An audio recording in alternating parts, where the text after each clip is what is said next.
Namaste and welcome to Urban Chatterati. This is Abhinav Prakash.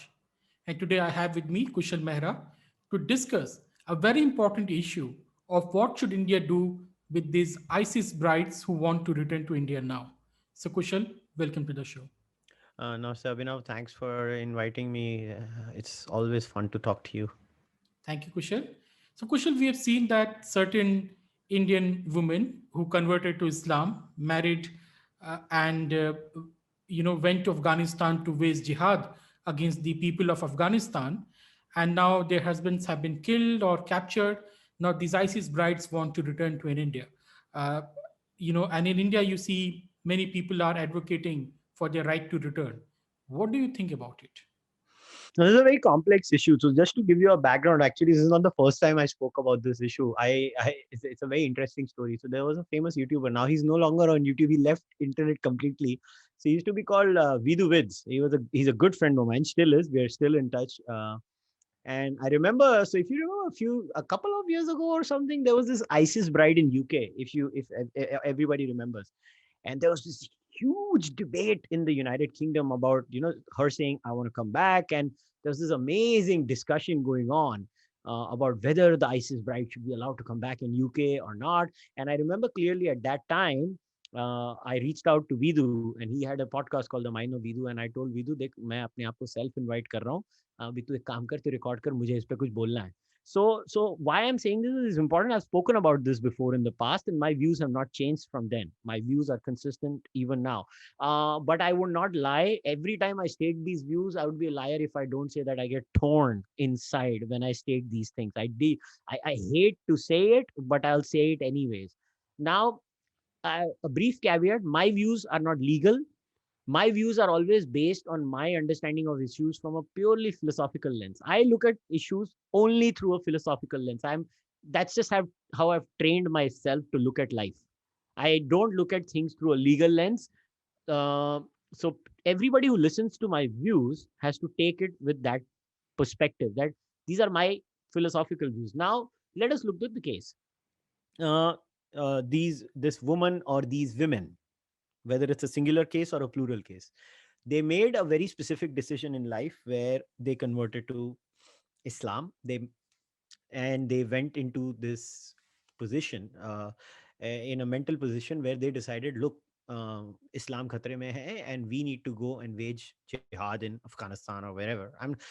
It doesn't matter where they go. So see, the location, it does not matter. They went wherever to wage jihad is a choice they made. Now, the UK bride had gone to Syria, but the situation is the same, right? They went. Now, the case is that that's the choice they made. Now, they went there. Now, I don't want to get into those situations also, why they want to come back. The question is they want to come back. Now, in a situation like this, my first question that came to my mind was, are they waging a jihad against India?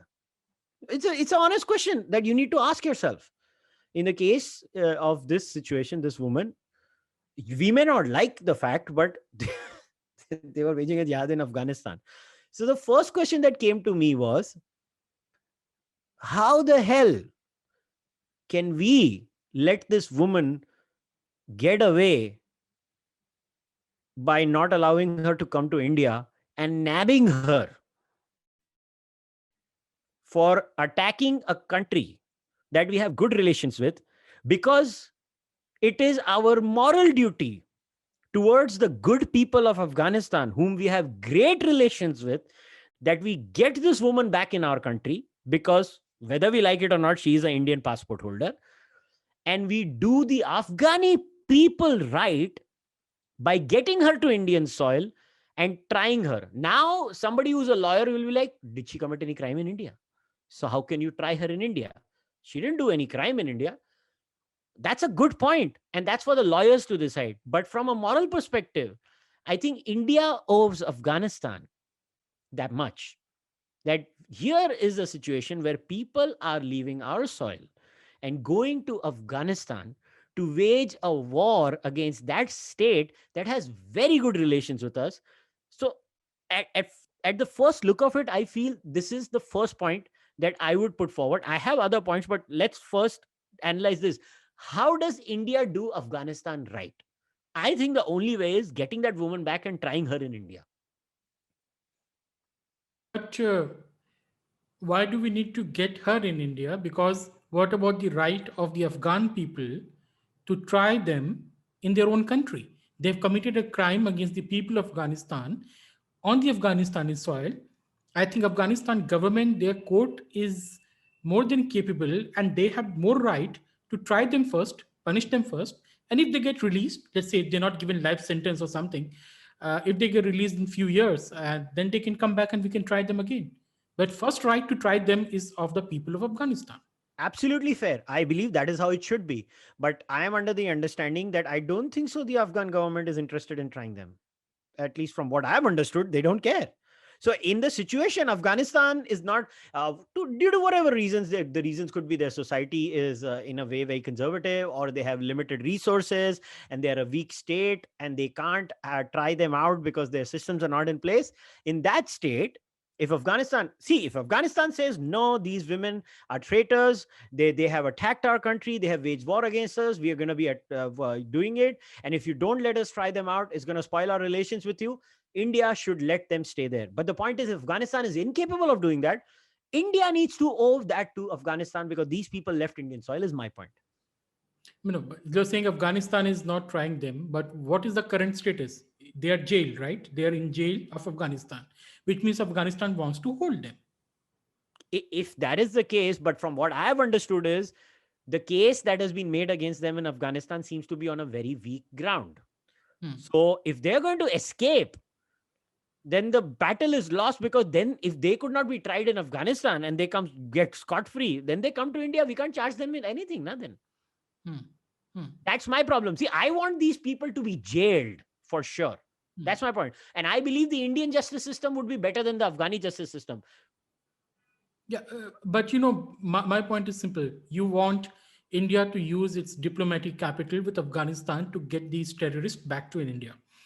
Now, this is very hilarious because many people are saying on humanitarian ground, India should intervene, use its diplomatic resources and capital to get these terror operatives back in India. But the same people don't want India to give citizenship to the minorities in Afghanistan and the CAA. How does that work? Oh, absolutely. See, the beauty of the Indian left is the left hand does not know that what the right hand is doing. See, they have been, the only thing the Indian left is consistent is in being absolutely mind-numbingly dumb in their arguments and in their analysis. So I'm not surprised. The Indian left is a gift that keeps giving. I mean, the Sikh community of Afghanistan is under threat, but ना जी उनको नहीं लाना, मगर ISIS bride को हमने लाना है क्योंकि वो ह्यूमन राइट्स का issue. My reasons for getting her back are completely different. I just want to make sure ये बंदी और कुछ ना करे, इसको जेल में डालो. But there are other reasons also, Abhinav. Now, what is the case of that woman? Was that woman literally an active participant in terror activities? I don't know. I'm asking a question now. Now, if she was an active participant in terror activities, then it's a different thing. But if she was not, and she was just there, no matter how, look, I don't know how many people know that, but psychopaths have 100 lovers when psychopaths are in jails. They love them. These women write khoon wale letters to them. These women fall in love with them. They marry them and they spend their lives with them, but they never commit a crime. There are weird people in this world. What do you do? So are these women the classic case? I'm not saying they are not or are. I'm asking this question. If that is the case, then I am giving you a parallel analogy of a woman falling in love with a psychopath. People will be shocked how much it happens. Just see any psychopath documentary, and the single segment which is focused the most in a psychopath documentary is the amount of women who used to write love letters to these people. मेरे पास कोई answer नहीं है कि वो ये औरतें क्यों करती है, मेरे को मत पूछो, मेरे को इतना मालूम है कि ये होता है. So could there be a case where these women were just wives who are just doing daily chores without actively participating in any actual terror activity? Now, if that is the case, somebody will go, oh, but they were sympathizing with that activity. Yeah, there are many people who sympathize with a lot of violent things in their life. Sympathizing with violent things is a crime now? If sympathizing with violent things is a crime, then it's a very slippery slope, and we will end up in a very problematic area. So what if one or two of these brides never committed a real crime other than just being obsessed with ISIS husbands? Then what is the reason that they can be held back? There is another question. That is point number two. Yeah. But let's say these people married the ISIS operatives, right? So they show these women knew what these people were doing. Now you are collaborating with someone in waging a war against the state in Afghanistan. You know what is happening and you're not revealing that information to law enforcement. You have committed a crime both way. You're a collaborator with someone waging the war against the state, and you knew the information, you did not disclose it, you did not tell the authorities about it. Yeah, but they can always come back by saying that we were scared for our lives, so we just started playing along. What do you do then? It's their word against yours. That's the problem, right? They could just say, "Bhai, hum dar gaye," and we were just trying to stay alive there. Then later on, or in the case of someone would say, "Oh, I went there, I was foolish, but then he impregnated me, and now we have a child, and he says if I leave, he'll kill my child." What are you gonna do? There could be so many layers to this problem. So my point is that how do we solve this? Hmm. But we are seeing this problem more and more in South India. Most of the ISIS recruits come from South India, and they're Kerala. really scary. Kerala and also the southern Karnataka, that Mangalore belt, we're seeing that that this infiltration is there. But and these people are very, very hateful. So I know some people who have talked to them in the law enforcement who have when the people are caught, so they try to do some counseling, try to understand them, and all those kind of a thing. And they say, the only reason, only thing I've heard from the people is that ISIS recruits are the most scary people they have ever met. They're the most scary people they have ever talked to. They're completely brainwashed. They completely believe in what they're doing, and they will not hesitate to kill us, every Hindu in India, in fact, every Muslim who is not ISIS type. Why do you want these people to come back to India? So that we make sure that we showcase to the rest of the community that when you do this, this is what happens to you. Don't you think we radicalize the community even more, that Muslims are being, the narrative will be what? The Muslims are being persecuted for the crime they did not commit, whereas look at these Hindutva terrorists, they're roaming around. It will radicalize the Indian Muslim community even more. It will be used by the Islamists and ISIS to do more propaganda of Muslim victimhood in India. Why do you want that theater to happen in India, where all the left and liberal will also join, arguing for the human rights of the ISIS bride? Look, are there any trials happening in India right now? People are still being radicalized. So I don't know, how does one particular incident add to the radicalization in a quotient? I think there are two ways to look at it. If you try them and give them a punishment, it sets an example for people. Look, if you go down this road, this is your end game. Now it's your choice.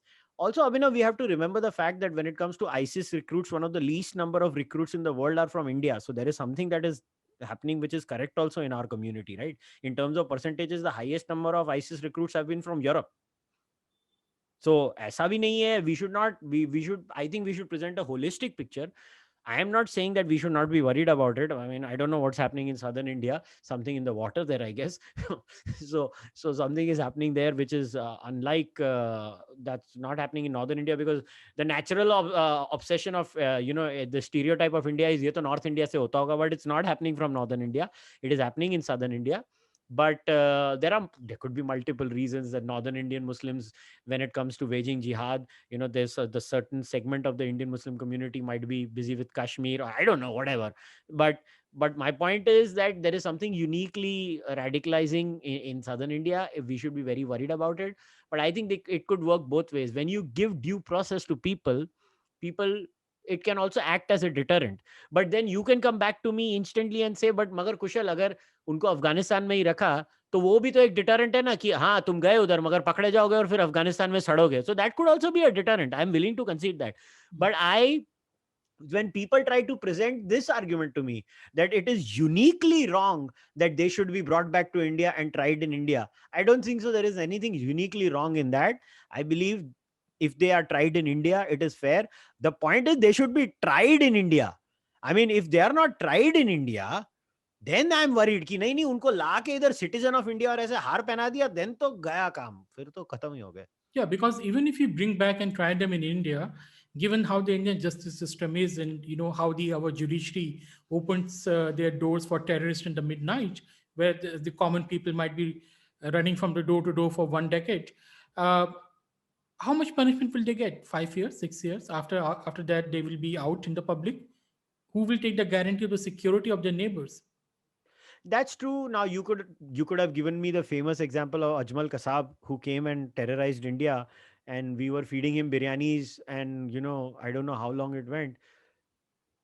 But the speed of the justice system cannot be used as an argument when it comes to human rights. The argument has to be based on, I think, first principles. Because we are a failed state when it comes to our judicial system means that we outsource our problems to someone else is not a fair answer in my view. That shows us in very poor light as a mature democracy. I believe that what we should aspire to do is become better and have a better system, and society should pressurize. Now then you will again come back to me, Kushal Nirbhaya ke case mein kya hua, kitne saal chala case. I know that, but the point is that the justice system is the justice system, and if we're going to outsource our problems to other countries, like unko udhar sadne do, isko udhar sadne do, isko wahan sadne do. Like, I'll give you an analogy again. I don't agree with it, but I'm just trying to play the devil here, that tomorrow some Indian citizen commits some act of violence in, let's say, some Western country. They are tried in jail over there, and somebody on Twitter creates a noise. I'm not saying it is a terror activity. I'm just saying it's a crime. And that person says, no, I want to be tried in India. I want to go to my home. I will see people, apologists, rising up for that person and saying, isko वापस लाना चाहिए और इसको India में try करना चाहिए. Why? फिर उसको भी उधर ट्राई करो. But the point is that if the Afghani system is capable enough of trying them, what the hell? Let them be tried there. But if it is not, and these women get away with nothing, when we could have tried them in India and really nabbed them and put them in jail, no matter how long it took, I think we are missing out on an opportunity to, get rid of this problem once and for all. And my biggest worry is, what if the Afghani system fails? These women go scot-free. We can't even do anything to them in India then. Then we are screwed. But there are many Hindus who are in jail in the Gulf countries, allegedly for disrespecting Islam, the blasphemy thing, all those things. You have the people celebrating their arrest. Look at the Hindu bigots are in jail, serves them well. Now, the same people are arguing that bring the ISIS brides back to India. The Indian government should use its diplomatic capital to get them back. Why should India do that? Why should India treat these ISIS brides any special than the Hindus who have committed only crimes of thought, not any kind of action?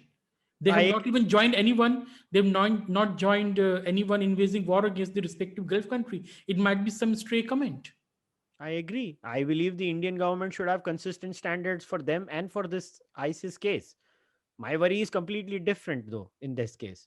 My worry is that, like I said, if the Afghan system fails, then they will be free. Then how will India stop them? What if Afghan system decides to shoot them now? Is there a problem then? I guess Afghan system... Without any trial, they say some execution of all ISIS operatives. Yeah, ISIS operatives, but are they ISIS operatives? There's a difference between being an operative... ISIS operative and collaborators. Like everyone who is with ISIS, if they decide to execute them, should India get into the case then? No, but I think that's a dangerous territory to walk in, because let's say there are areas covered by ISIS and there are people living there who have no choice but to stay there. What do you do then? Like, how do you decipher? These are dangerous things. No, someone who has traveled from India to wage war against Afghanistan by joining ISIS, that's a deliberate act if they decide to execute all these people. Well, ISIS brides. Well, my view on the death penalty has always been it should be the rarest of rare cases. But again, that's my view. We're talking of Afghanistan. Yeah, but it doesn't matter, right? As a human being, I can never agree to certain things beyond. I mean, look, you have to understand. I mean, what mass shooting of people? I don't know. I can't agree to something like that.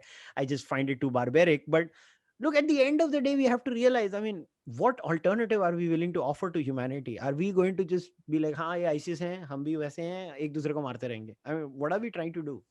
Hmm. I mean, I don't know what the end game is. Look, I hate ISIS. I want them finished too. But I don't know if an ISIS bride is the equivalent of the ISIS terrorist. No, I hate them too, the ISIS bride.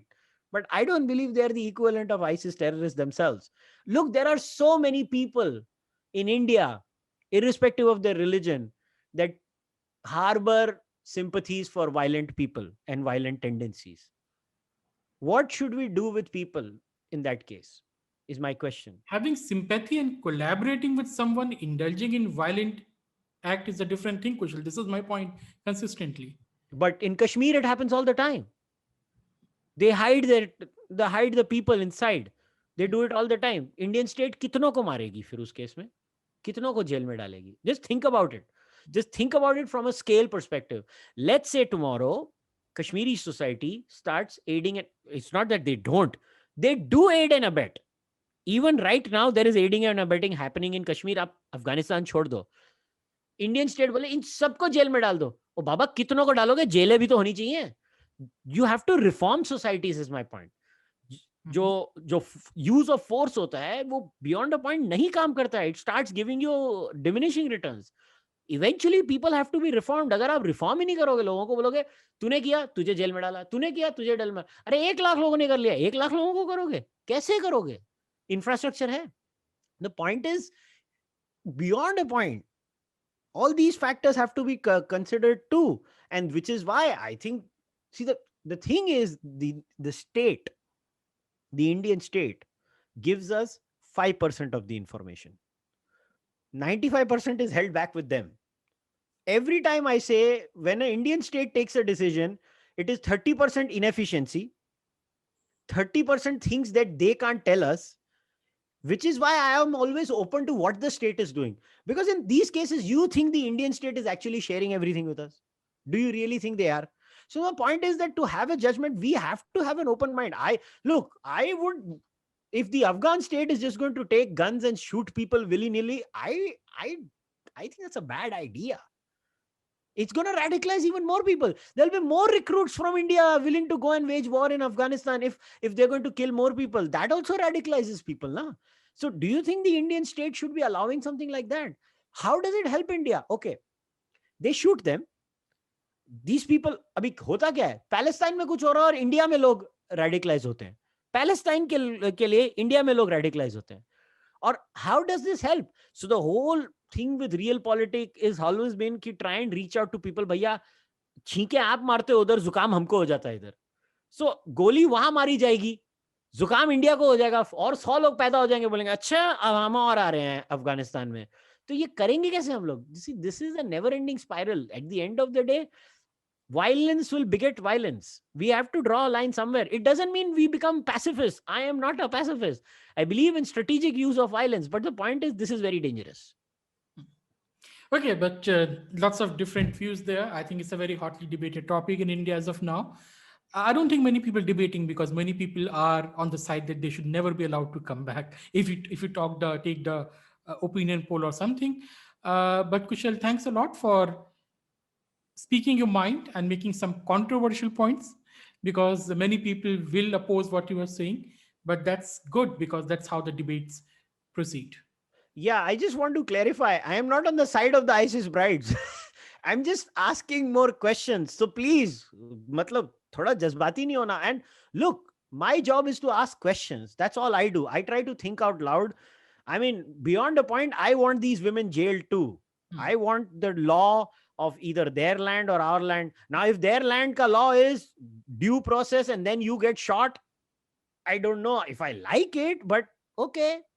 But the point is that my whole plea through this discussion is that think beyond emotions, because always remember, whatever you agree with, somewhere down the line will have cascading effects, and sets certain precedents that you may not like. So I'll leave you at that. As always, Abhinav, it's always a pleasure to talk to you. Thank you, Kushal, and thank you, audience, for listening to us. Please subscribe to the channel and also join as a member if you want to support the channel. Thank you.